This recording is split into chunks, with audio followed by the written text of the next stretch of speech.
0 to 60 can define a performance car, but it's the fastest 60 to 0 that's the aim of Terox brakes.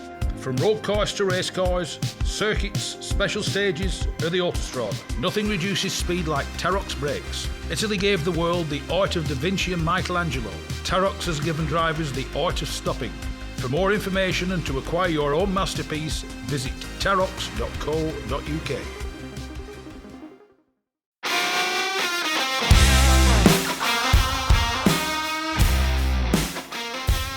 Yes, it's me, Mike Stone, and this is the Backseat Driver Podcast.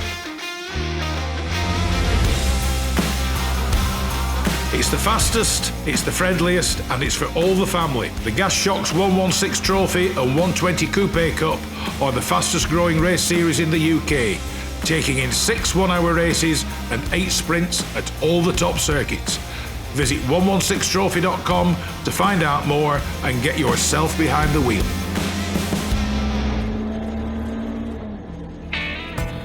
From a pot of tea to TT motorbikes. From a classic English breakfast to a full serving of classic cars. Bridge House Tea Rooms is the Northwest premier classic car meeting location for cars, bikes, tractors and owners clubs. So no matter what your automotive appetite might be, visit Bridge House Farm Tea Rooms on their Facebook page or call John and Alicia on 07980 444 221 for show details and to reserve your own table and parking space. I'm sat with somebody today who, shall we say, is legendary in the world of rallying. One of the probably most famous co-drivers. To just read out an abbreviated list of the people he sat alongside: Trevor Roberts, Peter Thompson, Cyril Bolton, Marco Saristo, John Hoagland, Seymour Lampinen, Tony Pons, Alan Carter, Jimmy McRae, Henry Toivonen, Roger Clark, Malcolm Wilson, Dave Metcalf, Alistair McRae, David Llewellyn and Gavin Sheehan.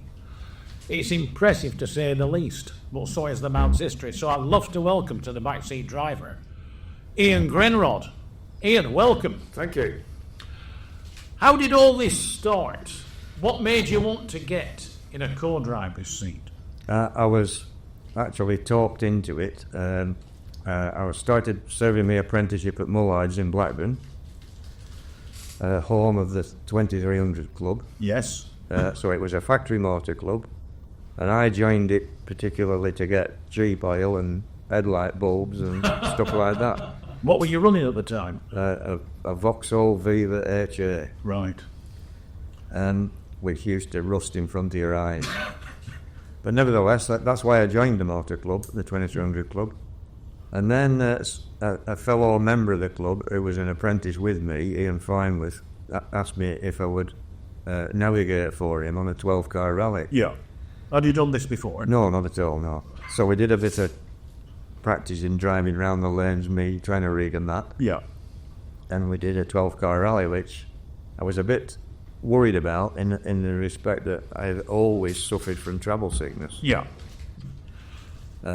So we did. Because just putting in, it's one of those things. I've tried co-driving and I can't get along with looking down. No, I have to look out windscreen. Yeah. Well, absolutely. Anyway, we did this 12-car rally and I was violently ill. Yeah. But nevertheless, I persevered, and we finished that, and then I did 2 or 3 more, and gradually, well, I thought to myself, well, I can do this. I can read these maps. Yeah.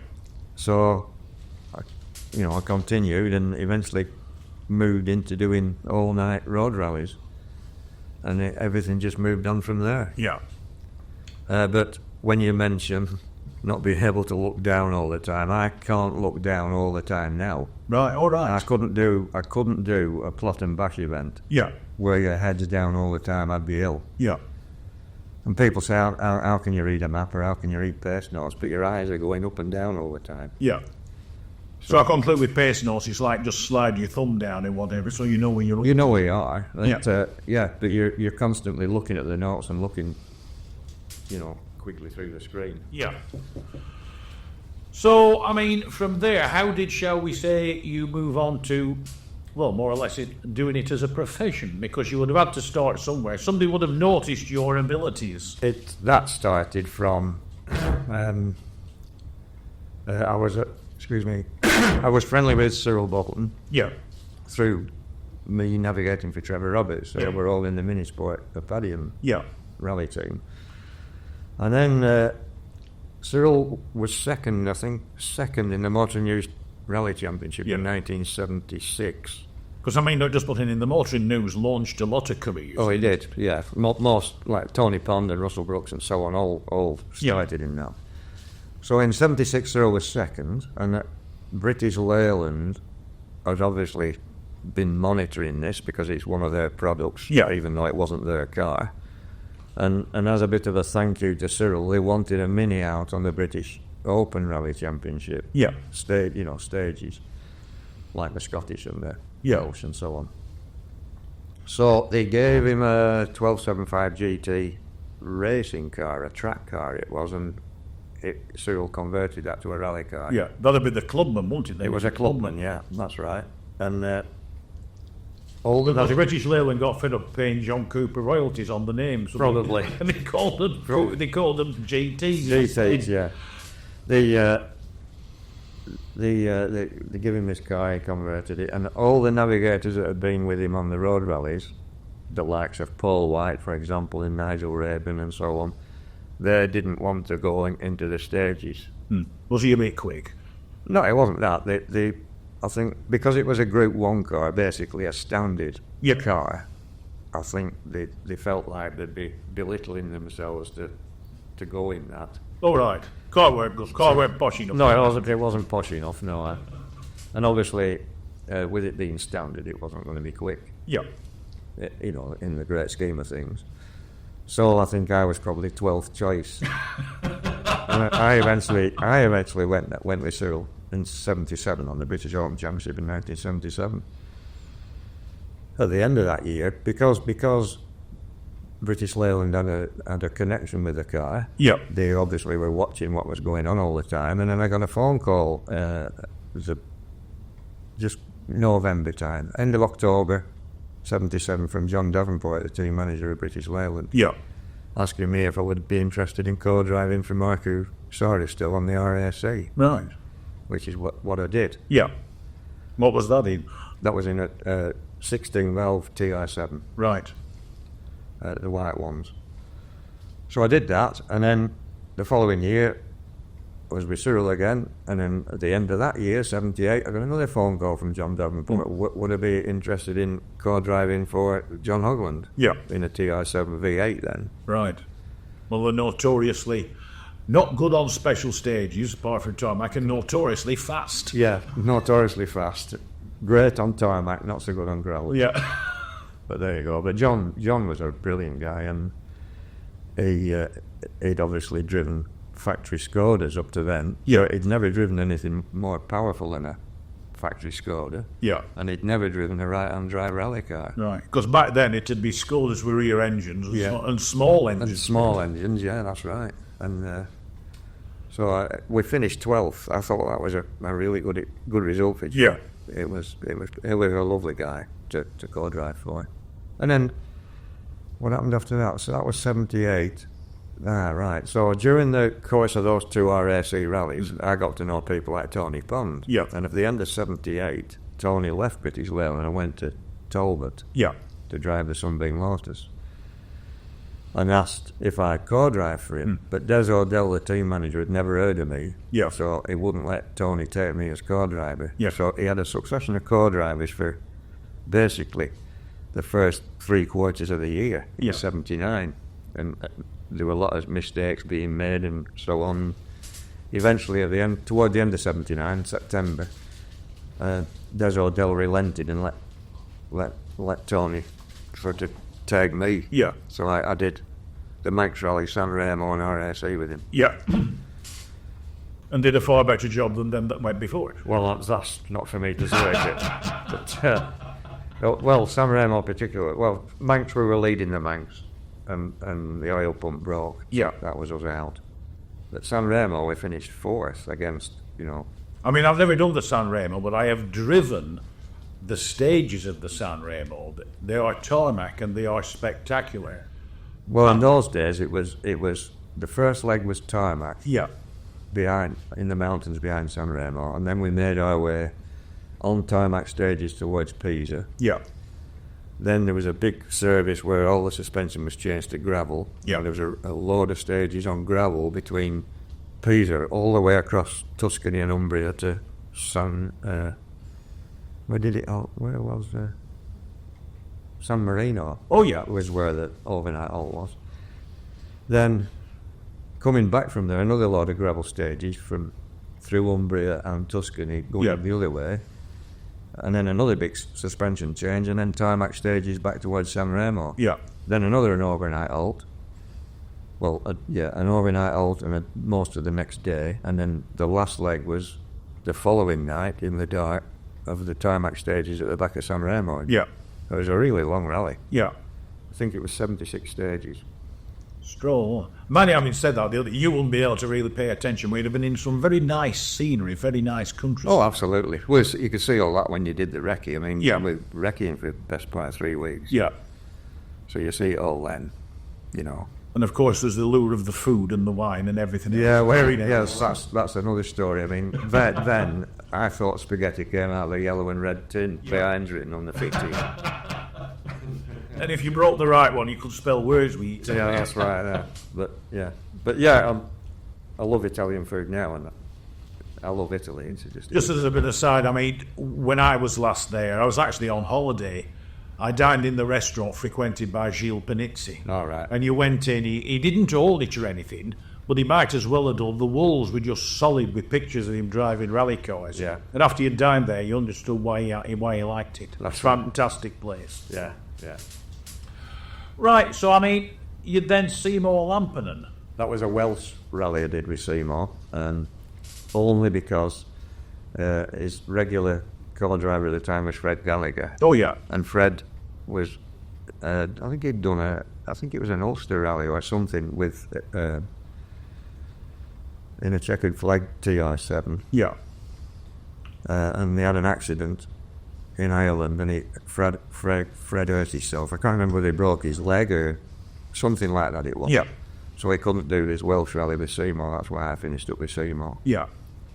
So what was it like?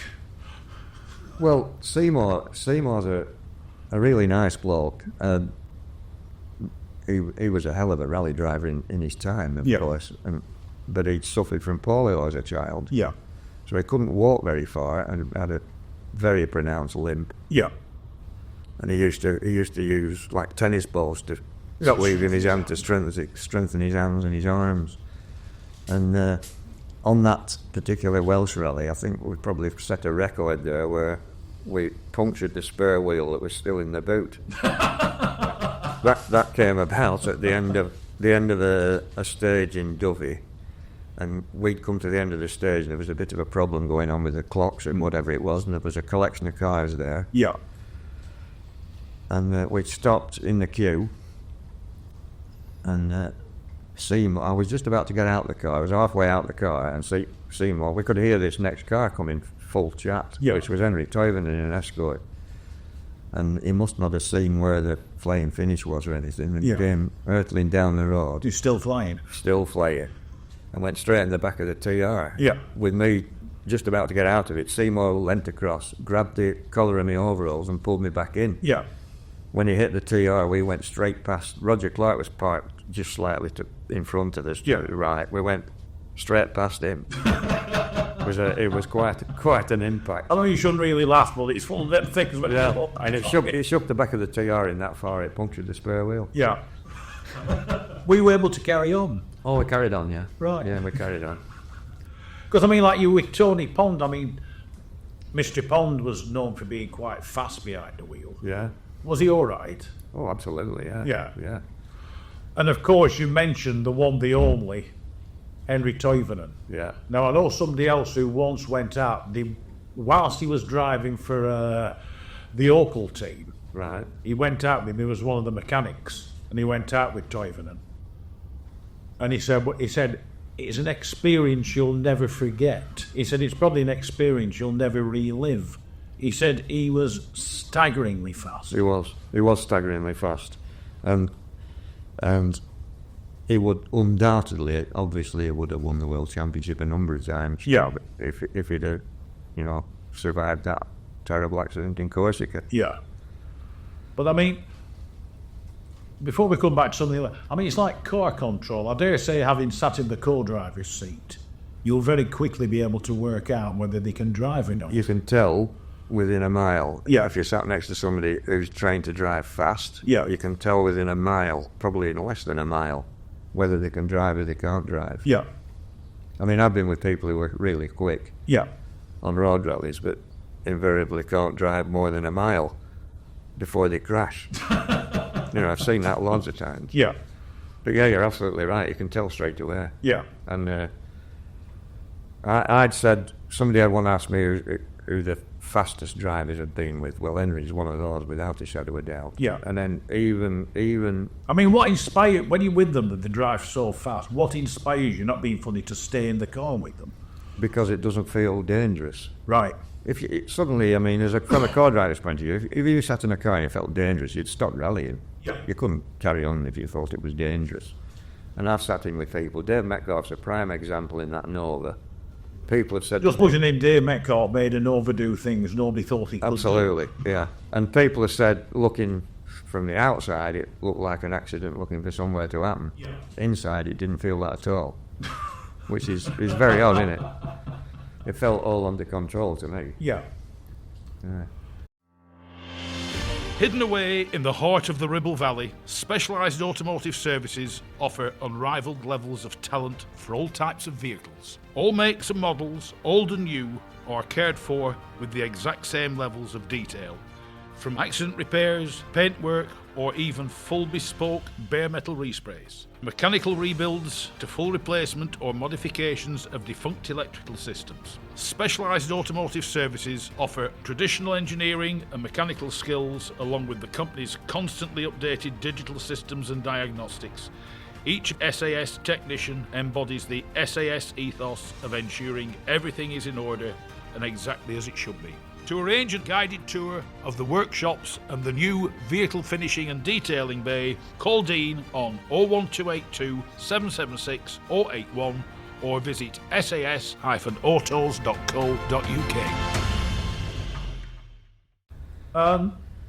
Then, of course, I would say your most famous partnership was Jimmy McRae. That lasted quite a long while, didn't it? Yeah. How did that come about? Well, Jim had previously been driving Vauxhalls for DTV in 1980, up to 1980. And his co-driver was Mike Nicholson, who had started working for Vauxhall. Yeah.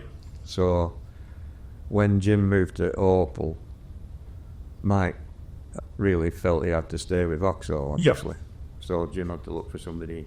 Technically, they're what you might call the same thing, Opel and Vauxhall. They are. They were run in '81 when I first went with Jim. They were run as two separate entities. Yeah. So there was dealer Opel team and dealer team Vauxhall. Yeah. But then after that, it became GM Dealer Sport. Where it was all under the same umbrella.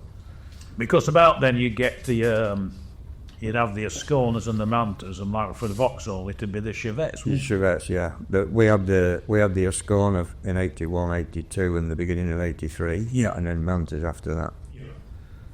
The Manta made its debut on the Welsh in '83. Yes. It made its debut on two different rallies, the Welsh in '83 and the same weekend the Tour de Corse. Yeah.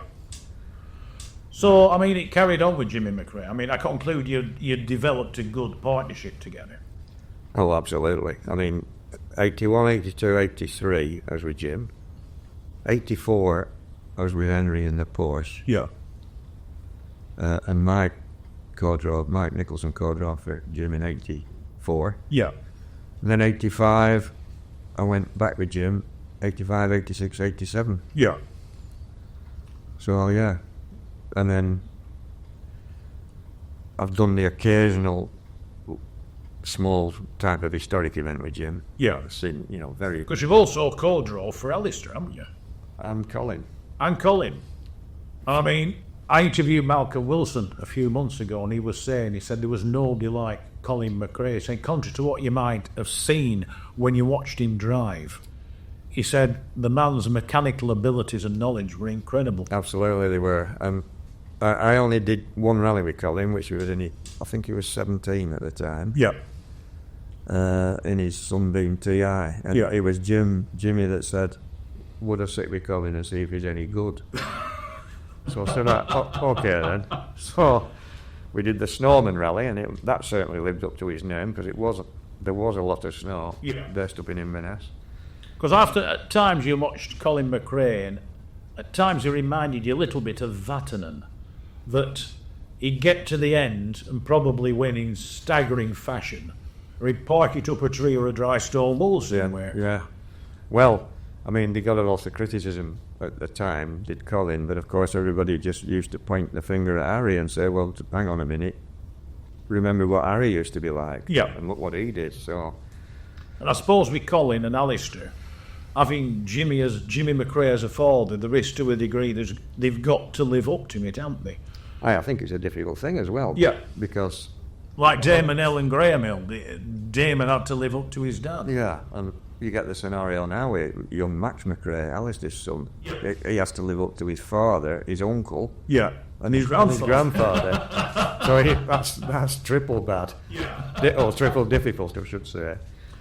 But when I got in the car with Colin, so his 17-year-old that gets in the car at the start of the Snowman, I said to him, right, I said, don't try and impress me. I said, I've been impressed by so many great drivers, better drivers than you will ever be. Well, that came back to bite me. But yeah. I mean, Colin was, at that age, I'd been with Henry then. At that age, if I'd have shut my eyes, sat next to Colin, I'd have thought I was sat next to Henry. Yeah. Because he just had... People say, what is it that makes them like that? It's different to any other drivers. The three fastest people have all been the same if you sat next to them, and that was Henry, Colin, and Dave Metcalf. Yeah. They're the three fastest, I would have said. I would say, personally speaking, it's like when you watch Jackie Stewart drive. It's an innate sense of balance and feel, because if you watch Jackie Stewart drive and one or two of the others, they don't physically look to put a knot of effort in. No. They're not throttling the car or strangling it. Their hands are on the wheel and moving about very quickly. But they're not white knuckling. No, I mean, one of my favourite in going to a race sort of scenario, the one in-car film I saw once that really impressed me was Jim Clark on the old Nürburgring. Yep. And I mean, it just looked like we're out for a Sunday drive. And I mean, don't forget, there were no safety barriers, nothing. No. Which was the regrettable demise of a lot of them, because when they came off, there was an oak tree waiting for them. Yeah, well, that's right. But I mean, you see, rallying, you haven't got iron-core barriers as far as either. I mean, I remember in Australia, the trees are massive, and they're right at the side of the road. Yeah. You know, it's a bit of a daunting prospect. It's like they say, it's not the crash that kills, or injures, it's the sudden halt. Well, yeah, that's absolutely the case. I mean, Michael Park's a good example of that on the RAC. Yeah. I mean, it's like, 80 mile an hour to nothing in no distance. Yeah. When you go hit a tree side. In about a second as such. Yeah, that's it. Absolutely. Have you ever had to tell a driver, no matter how good they are, just slow down a little bit, will you? I suppose it's a peculiar thing on a rally, because if you slow down, you're going to be slower, but it's a case of, like, just be careful here. Yeah, you can say that. I don't think I've ever said tell anybody to slow down. Yeah. Usually you're in a scenario, if you're lucky enough to have a lead on a rally, and you feel like you've got a decent lead, it'd be silly to chuck it away. Yeah. And then something happens where you think, well, you just cool it a bit. Yeah. But you're looking after your lead, of course. Yeah. But I always felt, for example, Jim McRae was a past master at tactical driving. Yeah. He knew how slow to go. That's the difference. I mean, I once said that somebody once asked me about me. I said I used to drive percentages. Yeah. I said if you worked out you weren't going to catch the bloke up front and the guy behind you wasn't going to catch you, knock about 500 RPM off. Yeah. Be a bit kinder to the car. Yeah. Because you see, yeah, well, that's another one. You see, with Jim was really good, kind to the car, and you had to be. I mean, these modern ones now, when I was talking about the likes of Sanremo, they are RCs in those days. With these modern cars, wouldn't be able to cope with it because you had to look after the car, yeah, as well as try and set decent times. Yeah. I'm not being funny, the rallies were longer. Well, they were much longer. I mean, no disrespect to them, I still now refer to it. They reckon they're going to get a European Rally Championship event back, but I still call it the Rally of a little bit of South Wales. Yeah. Compared to what was the Lombard or AC, which was, 4 or 5 days and covered the entire country. Yeah, I know. That's right. Yeah. We were looking somewhere, some discussion came up the other day, and I was looking at Corsica in 81. The route, and I did that with Tony Pond. Yeah. And I think there was 50 odd stages, and 5 of them were over 80 kilometres long. Yeah. And in the Datsun, we had to have a pit stop in the middle of those stages for tyres and petrol. Because the other thing was with the Corsican rally, the number of corners. I can also remember an interview with Brian Culcheth, the late great Culcheth, and he said there's a 6 kilometre stage. He said, and up to press, he said, I think I changed gear at least 500 times. Yeah, I've never done a rally with as many pace notebooks in my life. because you imagine a stage of 80 kilometres long, you've used half a pace notebook up. Yep. And it's suppose it's a case of saying to a driver, can you stop a minute, I'll need next book. It's so many corners. Yeah. Unreal. I mean, I've never been. It's one of my ambitions to go to Corsica and maybe take part in this story. Is it? It really is as hard as they say it is. It is, yeah. Yeah. It is hard. But I conclude when you finish it, there's a sense of achievement. So there certainly was that year in 81 because Tony and I were in a Datsun GT, which is like a little taxi. Yeah. And we were on Dunlop cross-ply slicks. Everybody else is on Michelin radials by then. All the opposition were in, well, a Stratos won. Yeah. And a Porsche was second, I think. And Freckland was in the Lotus Sunbeam. He could have been second. But that's the sort of car you're up against. And we were in this Datsun and we finished third. Yeah. And I mean, nobody expected that result. But that was down to Tony. He was so conscientious, wrecking and getting everything right on pace notes and stuff.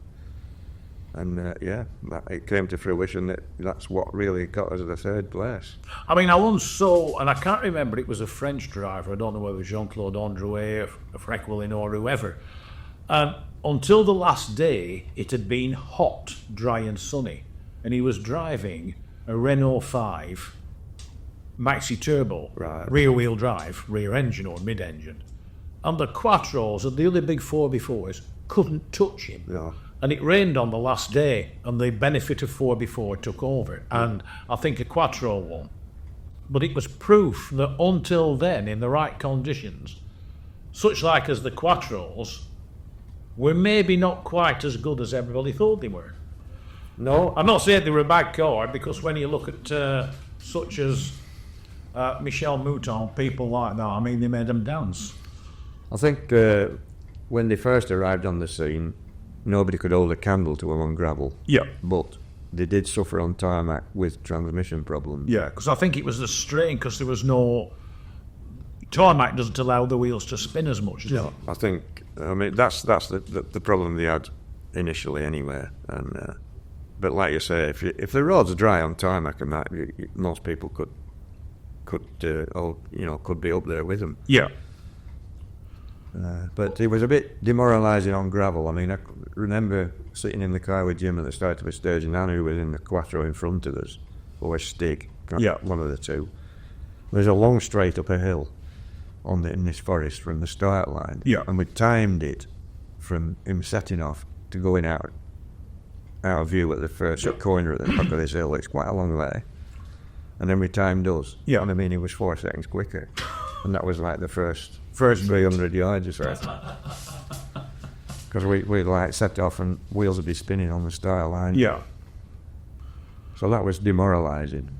And a Scottish rally, Hanu broke the steering on the first stage in Strathclyde Park, and they had to reverse out the stage. Yeah. And lost a lot of time.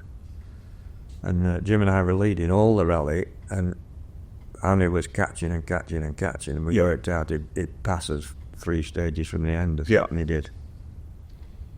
just by the fact that it had got superior grip on gravity. Yeah. I mean, another driver you were with is the legendary Roger Clark. Were you with him for long? No. I only went with Roger on one rally, which was the RAC in '84. But I also did a course car with him on the Manx Rally in '84. Yep.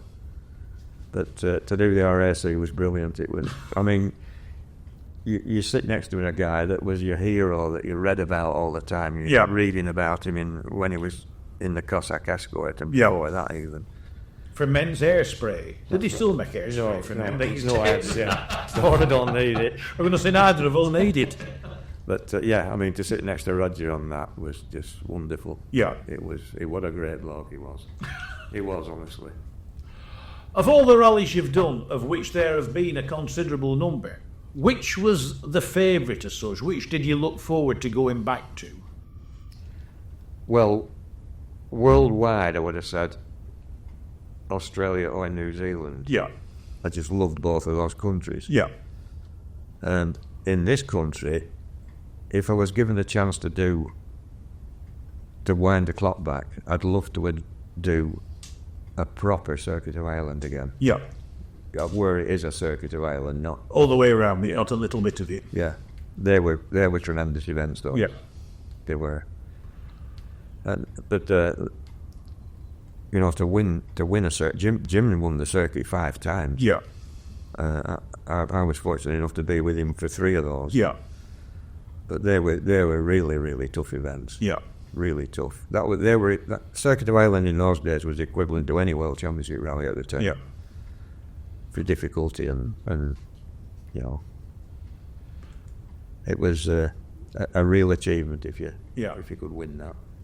And although you were only the passenger in them as such, which cars did you enjoy the most? 6i4. 6i4. I've been a passenger in one, and I must confess, I wasn't exactly upset when I got back out. Well, we only had the 6i4 1 year, of course, before Group B was banned. Yeah. So Jim and I were in the Ruffman 6i4. And the fact of it wasn't the quickest or the most successful Group B car at the time, because you had the Peugeot T16 and the Lancia Delta S4. Yeah. But nevertheless, it was a Group B car, and it sounded well, and I loved it. Yeah. The first time I went in, it was a test before the Mintex Rally, or whatever you called it then, National Breakdown. Yeah. It was a test at Gaydon. I couldn't believe, Jim hit the brakes, I couldn't believe how good the brakes were. Yeah. I thought, it was in the dark, this test as well. We went over this crest, and I thought, there's a T-junction, we're not going to make it. Yeah. We just hit the brakes and turned in, and off he went. It was tremendous. I know I've spoken to people who have owned them and rallied them, and the one thing I experienced from the co-driver's seat is the speed at which they change direction. Yeah, that's right. In fact, they seem to change direction quicker than the human brain could do it. Well, of course, nowadays with modern WRC cars, everything's moved on so much that they're probably not as powerful as Group B cars, but they're faster because the brakes are better even. The suspension's much better now. That all makes a big difference. And they change direction with the blink of an eye. Mm. Unlike the late, great Colin McRae, they seem to spend most of their time airborne. Yeah. You're losing time when you've got all 4 wheels up the floor. I mean, what's your opinion of modern rallying? Because the reason I ask is, if you look at the TV coverage of it, there's only about 5 cars taking part, which is a shame because none of the lesser categories or they're not up-and-coming drivers don't get the coverage. There's 2 parts of that question. What I think about modern rallies, well, the drivers can certainly drive. We're talking about the top end now. Yeah. You can't deny. They can only do what's put in front of them. So for people to say, "Oh, it's easy for him," it's, you know, folks said, "Oh, Sebastian Loeb won the world championship so many times." Yeah. When you compare that to Hannu Mikkola, Bjorn Volvik, and all that, the rallies were much longer then. Yeah. But And the technology was different. And the technology was different, but that is not to detract from modern day drivers, because they still have to drive. The rally's put in front of them, however long it is, and they have to drive that rally, and they're fast. They're fast drivers, so that, you know, they're as good as anybody. Yeah. The other side of the question is the coverage, TV coverage. I sometimes put the World Championship Rally on the telly. Yeah. Invariably, I switch it off halfway through. I can't cope with it because the production of it is rubbish. I don't want to see a car coming into the stop line and somebody interviewing the driver at the stop line. That's not what I want to see. No. I want to see in-car stuff on the stages. There is some of that, but not enough. And then when there is in-car stuff, there's a guy commentating, who I shan't name, and he can't stop talking. So when you're trying to listen to the co-driver reading the notes, which is what I want to hear, he's talking over it. Yeah. Well, these people need to go and look at the films of the 80s and 90s that Barry Hinchcliffe made. Yeah. And that's how to make a rally film. That's how to film rallies. Not this. It's rubbish, this. No disrespect, I'll probably get dragged over the coals with it, but there's a female presenter as well who could probably do better presenting a different topic. Well, I'm not going to comment on that. But having said... There are some excellent women presenters out there who know this stuff. Regrettably, rallying seems to attract them that don't. Yeah, and if you look back in time, when Barry Hinchcliffe, for example, did the TV coverage, they used to have a professional fronting the programme, the likes of which was David Vine or Steve Ryder. Yeah. Neither of them had any experience of rallying, but they were given a script that was written by a rally journalist. Yeah. And when they came on and talked about stuff, it would appear that they knew everything about it. Yeah. And they weren't cynical, they weren't sarcastic about drivers. This guy that commentates now, you'd think he were a World Championship rally driver. Yeah. He's so cynical about it, stuff. And it's probably only the nearest he's got to it, he's actually standing next to one. Aye, absolutely. And it's just poor. And the other thing is, that they're wondering why people don't watch. Well, all right, so it's on what used to be BT Sport, TNT Sport now. So anybody with a Skybox watching TNT Sport, you can put a record this series. Yeah. But you can't with the rallying, because one night it's on TNT 1, and the next night it's on TNT 2, and next night it's on TNT 3. Why does he keep it on the same channel? Yeah.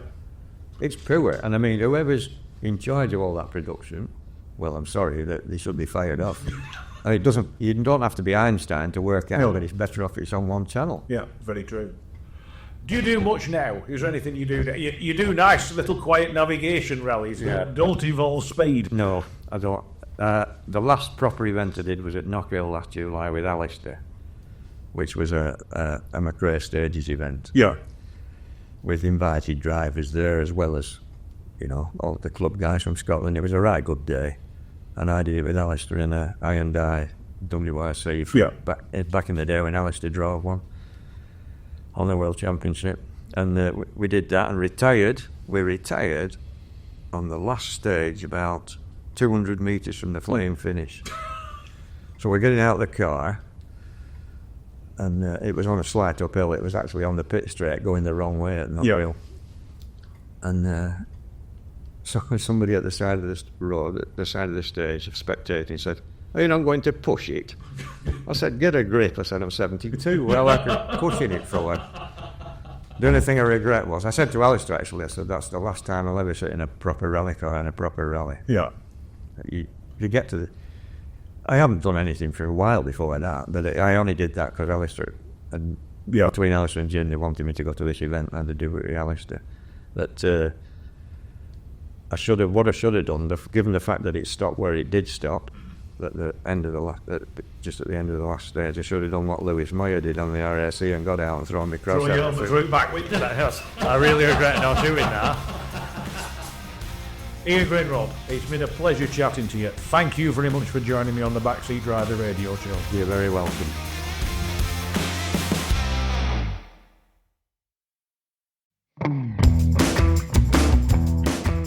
Rarely beaten on price, never beaten on service. Whether it's cars, bikes or commercials, Hodder Tyres are the best in the business. And when it comes to tyre expertise and advice to supplying the correct tyres for your vehicle's specific requirements, nobody comes close to David Lakin and the Hodder Tyres team. So give them a call on 01200 613 192 or visit the website at hoddertyres.co.uk.